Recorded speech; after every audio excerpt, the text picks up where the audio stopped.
మార్పే నా మార్కు. ఇది చంద్రబాబు మైదుకూరులో పేల్చిన ఒక సూపర్ డైలాగ్.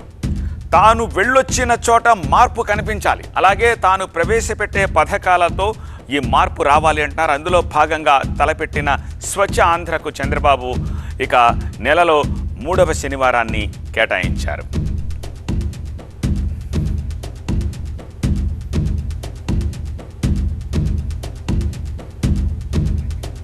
ఏపీలో ఇక ప్రతి 3వ శనివారం స్వచ్ఛ ఆంధ్ర కార్యక్రమం ఉండబోతోంది. ఆ రోజు ప్రభుత్వ కార్యాలయాల్లో పనిచేయాల్సిన అవసరం లేదు, స్కూళ్లలో పిల్లలు చదువుకోవాల్సిన అవసరం లేదు, వ్యాపారస్తులు కూడా వ్యాపారం తగ్గించి శుభ్రతపై ఫోకస్ పెట్టాలి.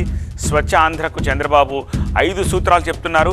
ఆ 5 సూత్రాలు ఏంటో కూడా చూద్దాం. నెంబర్ 1, మైండ్ ప్యూరిఫికేషన్తో సత్ప్రవర్తన వస్తుంది అంటున్నారు.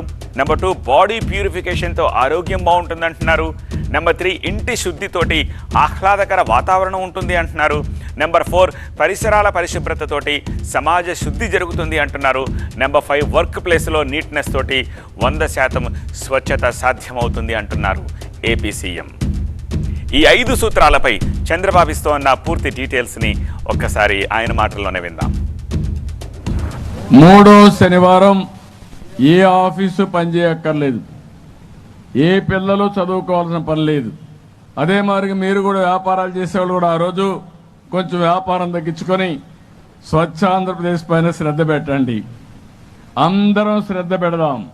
అదే సమయంలో నేను ఇచ్చిన ప్రిన్సిపల్స్ మీరు చూస్తే 5 ప్రిన్సిపల్స్ పెట్టాం.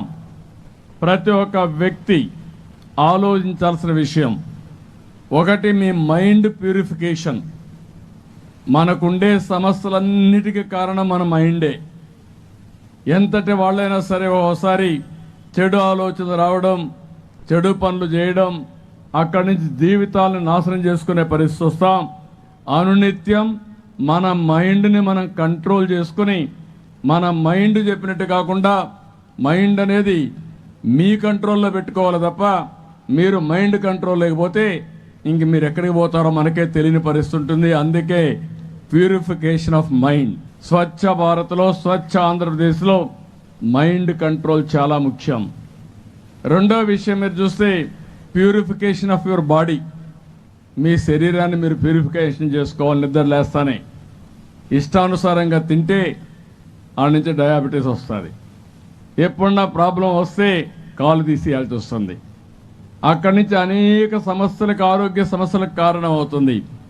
మీ బాడీని మీరు కంట్రోల్ చేసుకుంటే తద్వారా సమాజానికి మీరు మేలు చేసిన వాళ్ళు అవుతారు. అది కూడా మనం ఆలోచించుకోవాల్సిన అవసరం ఉంది. 3వది, మీ ఇల్లు చక్కదిద్దుకొని బయటికి పోతే బయట చక్కదిద్దడం చాలా సులభం అవుతుంది. అందుకని ఈ ఇల్లు పరిశుభ్రంగా పెట్టుకోవాలి. ఇంట్లో వాళ్ళని మోటివేట్ చేయాలి. సమిష్టిగా అందరం కలిసి పనిచేయాలి. ఆ ఇల్లు బాగు చేసుకున్నప్పుడు ప్రపంచాన్ని జయించడం కూడా ఈజీ అని చెప్పి కూడా నేను మీకు తెలియజేస్తున్నా. 4వది, మీరందరూ ఆలోచించాల్సింది మీ పరిసరాలు, మీరుండే ప్రాంతం. ముందు మీరు మీ మైండ్ కంట్రోల్ చేసుకోవాలి, మీ శరీరాన్ని కంట్రోల్ చేసుకోవాలి, మీ ఇంటిని ప్యూరిఫై చేయాలి.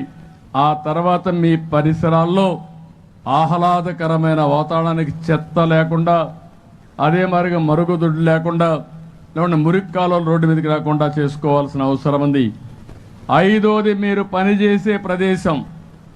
తెల్లవారితో 10 గంటలకు వెళ్తారు, సాయంత్రం 6, 7 వరకు పనిచేస్తారు. అక్కడ కూడా దుమ్ములో కూర్చుంటారు.